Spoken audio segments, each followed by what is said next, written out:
নমস্কার বন্ধুরা, কুচিন্স কিচেনে আপনাদের সবাইকে স্বাগত। আশা করছি সবাই খুব ভালো আছেন। আজ আমি নিয়ে এসেছি আমাদের সবার অত্যন্ত প্রিয় একটি খাবার, চকলেট আইসক্রিমের রেসিপি নিয়ে। এই চকলেট আইসক্রিম আমরা সবাই খেতে খুব পছন্দ করি, আর এটা যদি আমরা বাড়িতে অত্যন্ত সহজ উপায় বানিয়ে ফেলতে পারি তাহলে তো আর কথাই নেই। চলুন দেখে নিই সেই চকলেট আইসক্রিম বানানোর সহজ রেসিপি। এখানে আমি এই প্রসেসিংটা খুব ইজি ওয়েতে দেখাচ্ছি, যেটা বাড়িতে আমাদের সবার কাছেই খুব হাতের কাছে পাওয়া যায় যেই জিনিসগুলো, সেই জিনিসগুলো দিয়ে আমি এই প্রিপারেশনটা দেখাচ্ছি। প্রথমে নিয়ে নিচ্ছি একটা পার্লেজি বিস্কিটের প্যাকেট। এখানে মোটামুটি 12 থেকে 13টা বিস্কিট আছে। বিস্কিটটা আমরা একটা গ্রাইন্ডারের সাহায্যে গ্রাইন্ড করে নিচ্ছি। বিস্কিটের পাউডার তৈরি হয়ে গেছে। আর এই আইসক্রিমের সবথেকে মজার ব্যাপার হলো আমরা কিন্তু এই গ্রাইন্ডারের একটা যে মিশ্রণ তৈরি হবে ওটা কিন্তু এয়ারটাইট কন্টেনারে ভরে রেখে দিতে পারি বেশ কিছুদিন। এরপরে আমি ওর সাথে দিয়ে দিচ্ছি কোকো পাউডার। যেহেতু আমরা চকলেট আইসক্রিম বানাচ্ছি তাই এখানে কোকো পাউডারটা আমি ইউজ করেছি, আপনারা যদি না চান না দিতে পারেন। এরপর আমি দিয়ে দিচ্ছি 3 চামচ চিনি। চিনিটা খুব বেশি দেওয়ার দরকার নেই, কারণ বিস্কিটে অলরেডি মিষ্টি থাকে, তাই চিনিটা একটু বুঝে শুনে দিতে হবে। মিক্সারটা আমি আরেকবার গ্রাইন্ডারে গ্রাইন্ড করে নিয়েছি। এরপর একটা কাপের মধ্যে ঢেলে দেখে নিচ্ছি মাপটা ঠিক কতটা আছে। মোটামুটি এই বড় কাপের অর্ধেকের বেশি, অথচ 1 কাপের কম গ্রাইন্ডার মিশ্রণটা রয়েছে।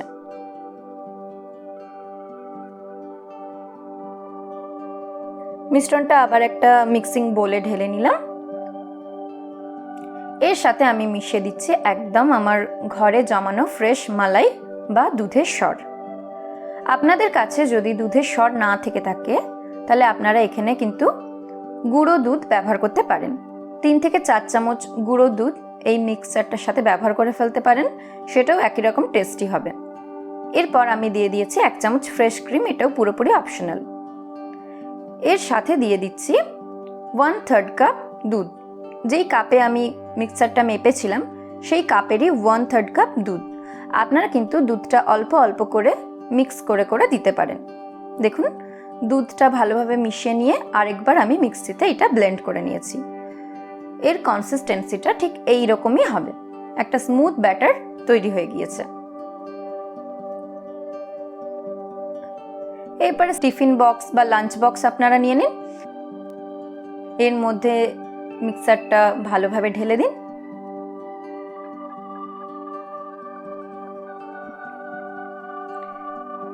এবার যদি আপনাদের কাছে অ্যালুমিনিয়াম ফয়েল বা বাটার পেপার থেকে থাকে তো আপনারা এইভাবে অ্যালুমিনিয়াম ফয়েল বা বাটার পেপার দিয়ে লাঞ্চ বক্সের মুখটা এরকমভাবে কভার করে দিন, যাতে আইস ক্রিস্টাল না জমে। তো আমার কাছে হাতের কাছে ছিল না, তাই আমি সাধারণ একটা যে ক্যারি ব্যাগ হয় সেই ক্যারি ব্যাগটাই ভালো করে স্যানিটাইজ করে ওর ওপর দিয়ে দিয়ে কাঁচি দিয়ে কাট করে নিয়েছি। এই অবস্থায় 2-3 ঘন্টা আমরা রেফ্রিজারেটরে ওটাকে রেস্ট করতে দিয়ে দেব। এবার দেখি আইসক্রিমটা জমলো কিনা।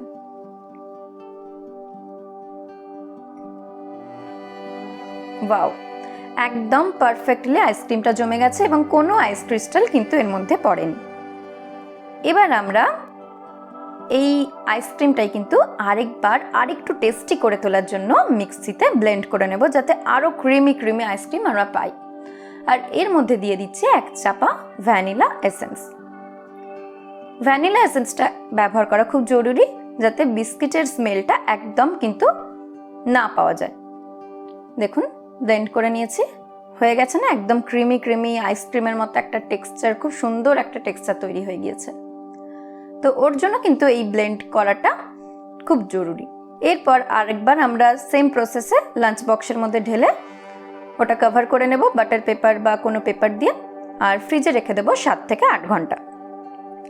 আইসক্রিমটা আরও বেশি টেস্টি করে তোলার জন্য আমি এখানে বানিয়ে নিচ্ছি একটু চকলেট সস বা গানাশ। একটা পাত্রে জল গরম করে এর মধ্যে দিয়ে দিচ্ছি ডেয়ারি মিল্ক চকলেট। চকলেটটা মেল্ট হয়ে যাবে। এর মধ্যে আমি মিশিয়ে নিচ্ছি 1 চামচ কোকো পাউডার। গ্যাসটাকে মিডিয়াম ফ্লেমে রেখে দেব। চকলেটটা আস্তে আস্তে মেল্ট হয়ে যাবে এবং কোকো পাউডারটা আস্তে আস্তে এইভাবে নাড়তে থাকতে হবে। 2 থেকে 3 মিনিট পর সসটা রেডি হয়ে যাবে। এরপরে আমি একটা গ্রেটারের সাহায্যে আরেকটা চকলেট গ্রেট করে নেব এরকমভাবে।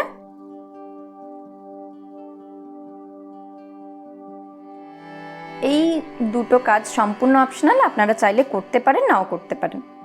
এবার দেখে নেই আইসক্রিম জমলো কিনা। প্রায় 1 দিন পর আমি কিন্তু ফ্রিজ থেকে এটা বের করেছিলাম।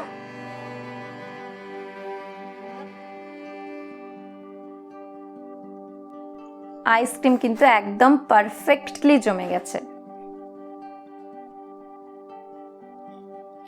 এটা 5-6 মিনিট রেখে দেব, একটু মেল্ট হয়ে গেলে তারপর আমরা স্কুপ করব।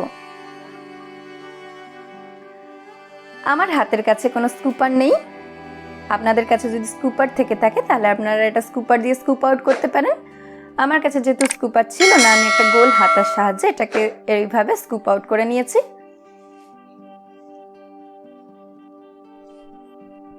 একদম আইসক্রিম পারফেক্টলি জমে গেছে, অসাধারণ টেক্সচার এসছে। এরপর এটাকে আরো বেশি টেস্টি করে তুলতে হবে, তাই এর ওপর দিয়ে দিলাম একটু চকলেট সস।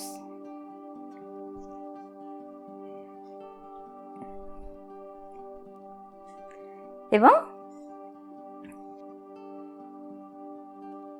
যেই চকলেটটা আমি গ্রেট করে রেখেছিলাম এই চকলেটটা এর ওপর আস্তে আস্তে ছড়িয়ে দিলাম। এই চকলেটের টুকরোগুলো যখন আইসক্রিম খেতে খেতে মুখে পড়বে না, তখন জাস্ট ইয়াম্মি লাগবে, একদম দারুণ। আর বাড়িতে এটা অতি অবশ্যই বানাবেন। এত সহজে, এত কম উপকরণ দিয়ে এত সুন্দর একটা রেসিপি যে বানানো যায়, না বানালে কিন্তু বিশ্বাসই করতে পারবেন না। আর আমার এই রেসিপি যদি আপনাদের পছন্দ হয়ে থাকে তো অতি অবশ্যই একটা লাইক করবেন, কমেন্ট করবেন এবং শেয়ার করবেন।